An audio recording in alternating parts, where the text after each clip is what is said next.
All right, so we're going to look at 2024 from the perspective of the past, and it's very interesting. I mean, this month has been interesting. I've had a 20-year reunion for my MBA college, the SIMS in Pune, Symbiosis Pune. I've also kind of gone back in time with a lot of my ex-colleagues from every media, from Anfood, from all these companies that I've ran, and there is also a kind of a resurgence of friends from the past, and there is like a revisit of the past, and there were some realizations that learnings from the past are a, I mean, your life essentially is a pathless path when you look back at it from a perspective of time, and when you meet these people from your past or these happenings from your past, you realize that um, uh, they are mirrors to who you used to be, or who you are as a person, and that's the only way to kind of gauge how far you've come in life.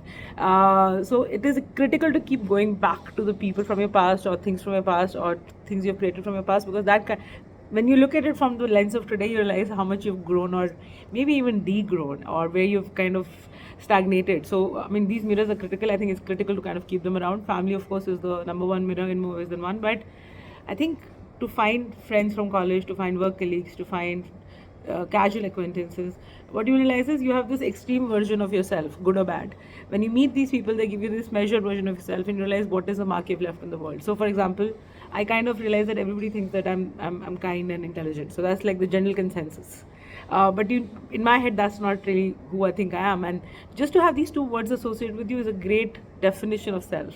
So that's like the first thing. The second is that you will always, when you look back at the past, you'll always be judged by the company you keep. So it's instead of looking for the status symbol of company, I think it's better that you look for intellectuals, you look for hellraisers, you look for storytellers, because it's really not about what money you have, where do you come from, what college did you go to, wealth, etc. None of that really actually matters. What college? It's essentially what's the body of work of these people, and in my experience, intellectuals, storytellers, and hellraisers end up having very interesting bodies of work, and by being in those companies, you actually end up start looking more interesting. So that's the second thing, and it is extremely critical. Thirdly, to own your own narrative. Good, bad, ugly doesn't matter.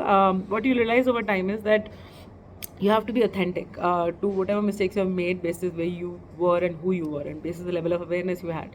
So what life will teach you over time is that if you just kind of whatever was small about you, whatever was shameful, whatever was hidden, if you could just find a way to convert that into art or poetry or any kind of creative project, which is coming from the heart, which is coming from the soul, that becomes beautiful. So if not everything in life is a tangible happening. I mean, you have to take everything that you think is wrong with you and make art of it. Art out of it. Art could be anything. Art is just self-expression in some form or the other. It's critical. It's critical to have those dark sides to you. Otherwise, life is not very interesting. It is very, very important to go all out. You have no choice but to be passionate. You have no choice but to live a little on the line of madness, because there is no life in the middle. So when you look back, you realize, past tells you that, all the stuff which is your core memory, which is coded into DNA, are the things that you did in a moment of madness, or in a moment of love, or in a moment of what really mattered at that moment. So I mean, if you want those core memories, you have to continue doing that to have an interesting, fulfilling life. Very, very critical as a human for growth. Don't entertain half choices, and don't be in places where you're not valued. Extremely critical. You'll realize that over time, basis how small you felt, how rejected, how abandoned, etc. You would make these half choices, and you'll be in places where you're not really valued. Don't do that. I think it's a disservice to your soul. Just don't do that, and that's the other part. And the best people in your life, the ones that you love deeply and the ones you crave for, the ones you miss, are not the perfect people. There's nothing perfect about them. They are on paper the worst actually, or they could be like, just, you're like, why.